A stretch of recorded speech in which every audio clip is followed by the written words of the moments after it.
2024년부터 기초연금 기준이 싹 바뀐다고 합니다. 자, 어머니 아버지들 10분만 투자하시면 굉장히 좋은 정보를 공짜로 얻어가실 수가 있습니다. 미래를 보장해 줄 수 있는 그런 정보들, 기초연금 수급 조건에 해당하지 않아서 못 받으셨던 분들 오늘 이 영상 꼭 주목하셔야 됩니다. 그리고 기존에 받으셨던 분들도 기준이 바뀌었으니까요, 손해보는 일 없도록, 몰라서 손해보면 아깝잖아요. 그렇지만 알면 돈이 되는 정보입니다. 변경된 내용에 대해서 꼭 알고 가셔야 됩니다. 기초연금 신청 방법까지 오늘 준비를 해놨으니까요, 우리 어머니 아버지들 꼭 이 영상 끝까지 봐주시면 감사하겠습니다. 넘어가기 전에 구독과 좋아요 꼭 눌러주시면 감사하겠습니다. 안녕하세요, 엄마나야 그리고 신사고찰의 이이사입니다. 기초연금은 국내에 거주하고 계신 어르신분들 중에 가구의 소득 인정액이 선정 기준액 이하인 분들께 드리는 제도입니다. 기초연금은 만 65세 이상 어르신 중에 하위 70%에 해당하는 분들께 지급하는 연금을 말하는데요. 이 기초연금이 2024년부터 선정 기준이 변한다고 합니다. 보건복지부에서 해당 내용을 어떻게 바꾸었는지 함께 확인해 보도록 하겠습니다. 2024년 노인 기초연금 월 인상금액은요, 현재 단독가구 월 32만 3천원에서 11,000원, 즉 11,000원이 인상된다고 합니다. 그러면 월 33만 4천원이 되겠죠. 또한 노인 부부가구 기준으로 예상 수령 금액은요, 기초연금 2명분에서 20%가 감액이 된 약 53만 4천원이 지급된다고 합니다. 기초연금 수급액은 연말을 기준으로 소폭의 조정이 있을 수 있다는 점 참고 부탁드릴게요.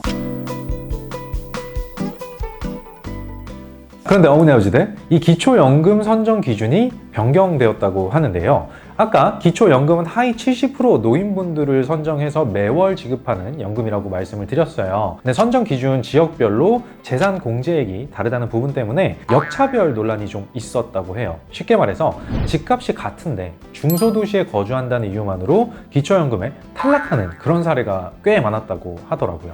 따라서 2024년부터 정부는 지역별 재산 공제액 기준을 현실에 맞게 재조정하는 방안을 추진하고 있다고 합니다. 보건복지부에서는 2024년 기초연금 대상자 선정 기준 연구 용역을 발주했다고 합니다. 선정 대상자 하위 70%를 나눌 수 있는 선정 기준액을 새롭게 변경했다고 하는데요. 자세하게 말씀을 드리자면, 보건복지부에서는 기존에는 선정 기준을 매년 주택 비용과 물가 상승률을 반영한 기초연금 산정 기준액을 결정을 해왔다고 해요. 2023년도를 예시로 한번 들어볼까요? 만 65세 이상 기초연금을 신청한 사람의 소득, 재산, 부채 등을 반영한 소득 인정액을 측정했을 때 단독 가구는 202만 원 이하, 부부 가구일 경우에는 323만 원 이하라면 기초연금 수급 대상이 될 수가 있었어요. 하지만 이 선정 기준에 문제가 발생하고 있다는 얘기죠. 자, 소득 인정액을 계산을 하는데 주택이나 아파트 등 일반 재산의 공제액이 지역별로 차등 적용되고 있었는데 이 부분이 현재 기초연금에 대한 문제가 되고 있다라는 얘기입니다. 지역별 공제액은 서울이나 6대 광역시, 특례시는 1억 3,500만 원을 공제를 하고요. 중소도시의 경우는 8,500만 원을 공제하고 농어촌 도시의 경우는 7,250만 원을 공제했었다고 합니다. 이렇게 지역별 기본 공제액이 생긴 이유가 뭘까요? 도시를 살면서 필요한 비용이 지방에서 살면서 필요한 비용보다 많이 든다. 그런 것들을 감안을 해서 형평성을 고려하여 지역별 재산 공제액을 다르게 했다고 하는데요. 이 제도가 생겨난 지도 오래되었고 주택 가격이 중소도시로 분류된 지역 중에 일부가 대도시보다 높은 경우가 있기 때문에 문제가 되고 있다고 합니다. 자, 따라서 이런 중소도시에 거주하시는 우리 어르신분들의 경우 기본 공제액이 대도시보다 적기 때문에 억울하게도 기초연금에 탈락하는 경우가 그때까지는 발생해 왔던 거죠. 예시 자료를 아마 저희 조피디님이 올려드릴 텐데, 주택 매매가를 봤을 때 성남시가 3,955만 원, 광주광역시가 1,080만 원, 인천광역시가 1,499만 원, 부산광역시가 1,454만 원, 그리고 서울 강북구가 2,520만 원, 3.3 평방미터 기준입니다. 자, 이것만 보시더라도 성남시의 주택 가격이 6대 광역시보다 높다고 볼 수가 있죠. 이렇게 성남시의 주택 매매가가 다른 광역시보다 훨씬 높은데도 기초연금을 선정할 때는 기본 공제액이 대도시보다 더 적어버린 거예요. 이런 문제가 발생하게 된 거죠. 자, 만약에 공시가격이 7억 원짜리 아파트를 소유하고 있는 단독 가구의 어르신이라면 대도시에 거주한다고 가정했을 때 7억 원에서 기본공제 1억 3,500만 원을 받아서 5억 6,500만 원으로 선정이 될 수밖에 없고, 여기에 연소득 환산율을 4%를 곱하게 되면 2,260만 원이 됩니다. 자, 여기에 월소득 환산율 12개월로 나누게 되면 월소득의 인정액이 약 188만 원이 되게 되거든요.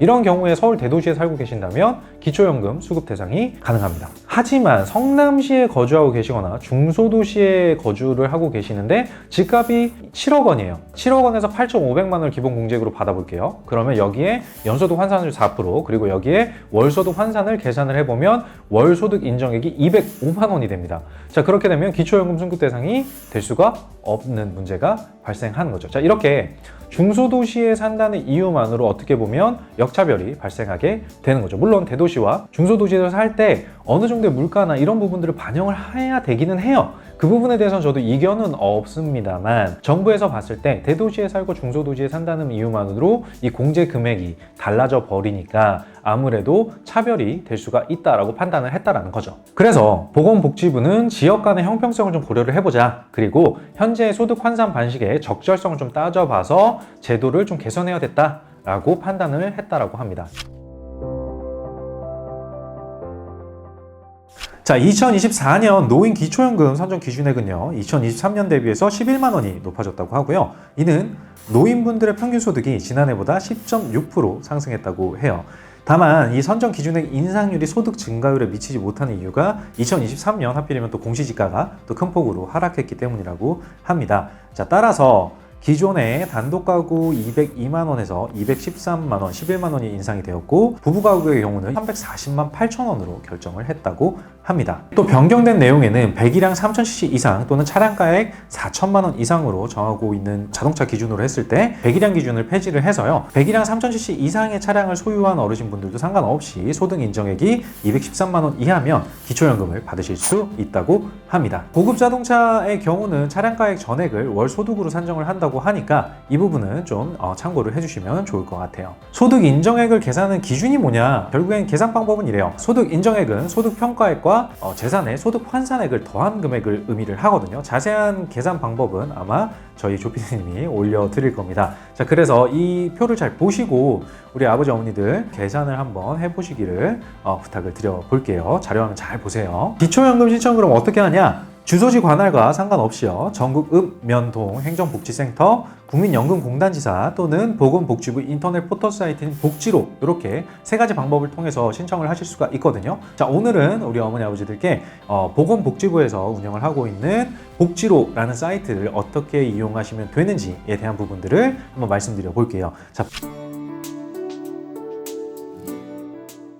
복지로의 경우는 메인 화면에서 서비스 신청 부분에 있는 화면 따라하기 눌러주시고요. 여기서 기초연금 글자 선택하시고요. 서비스 신청에서 기초연금 신청하기를 눌러주시면 됩니다. 자, 다음 단계로 넘어가시면 신청인에 있는 필수 입력 정보들을 입력을 해주셔야 되고, 오른쪽 위에 있는 가구원 블록위에 가구원, 즉 우리 아버님 어머님들의 가구 구성원들 있죠? 그분들의 정보들도 입력을 해주셔야 됩니다. 자, 잊지 마셔야 되는 거, 필수 입력 정보는 이렇게 별표가 되어 있다는 거 잊지 마시고요.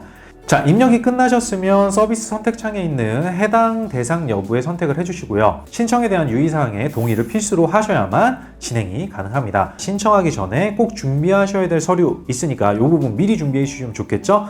신분증, 그리고 기초연금을 지급받을 본인의 계좌 사본, 그리고 배우자의 금융정보 등 제공 동의서, 그리고 전세 혹은 월세 계약서를 같이 준비해서 신청하시면 되겠습니다. 거동이 불편하신 분들 있을 수 있죠. 이런 분들께서는 국민연금공단지사에 찾아뵙는 서비스가 있어요. 그래서 우리 아버지 어머니들 찾아뵙는 서비스거든요. 이걸 요청해 주시면 국민연금공단지사에서 직접 우리 아버지 어머니들 댁으로 찾아가서 기초연금 신청서를 접수할 수 있다고 합니다. 자, 자세한 내용은 국민연금공단 콜센터 1355번으로 전화해서 문의하시면 되겠습니다.